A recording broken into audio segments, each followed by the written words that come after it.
David, here's the headline from USA Today. The 4% rule is now the 4.7% rule. That matters for your retirement. Let's review for people what is the 4% rule and then take it from there. So it's a rule you don't want to follow. Oh!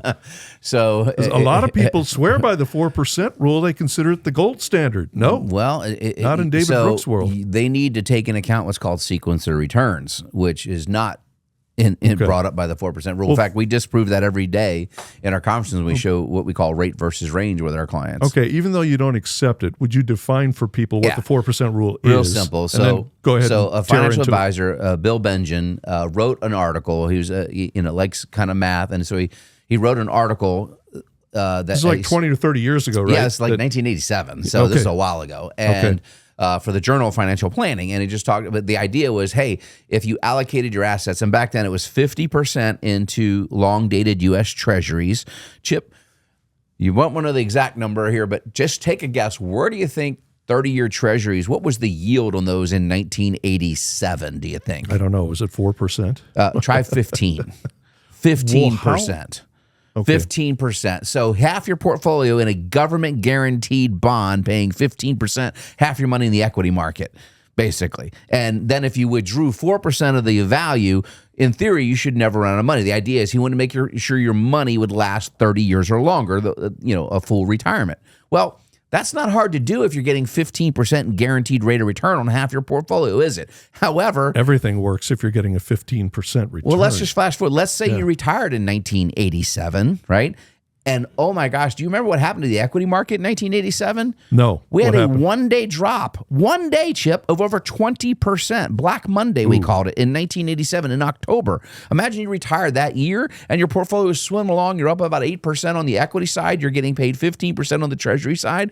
And bam, 20% of your equity portfolio. Now, again, the idea is that other half was supposed to smooth the ride out. So you have time. The equity market's certainly recovered into the 90s. We hit a recession in 1990. Interest rates by this time had already dropped significantly. Those treasuries were now yielding around 7%. You get to 2000, they're yielding about 4%. You get to another 10 years, they were yielding 0. So the bonds actually made money if you bought them because they went up in value. But if you were pulling dollars out, if you were reinvesting the bonds that were maturing, you're reinvesting at significantly lower rates, and you actually would have run out of money in about 17 years using his math. Because the other thing, the 4% rule, you have to inflation adjust how much you pull out. Let's say you retire with $1 million. So the first year, 4% would be $40,000. He's telling you, hey, use that to supplement Social Security. Next year, we got to raise that $40,000 by inflation of, let's say, 3%. It's a little higher than that historically, but we'll use 3 as a nice round number. So that means I got to draw $41,200 the next year. But if your portfolio drops significantly, as it did in 2000, 2001, 2002, over 50% drawdown equities over 3 years, and then you recovered for a couple years, and then you did it again, a 50% drawdown in 2008, 2009, you're not going to make it. In fact, you ran out of money in 17 years. Now he's telling you to up that percentage to 4.7 to start. Why? All because the equity markets have been on a historic run the last 15 years. It's nonsense in my opinion, and I would highly recommend you sit down with a qualified financial professional to show you how you have to have a proactive portfolio that you can actually take a higher withdrawal rate, but you cannot have a stagnant portfolio and accomplish it. And he changes the math inside the portfolio as well.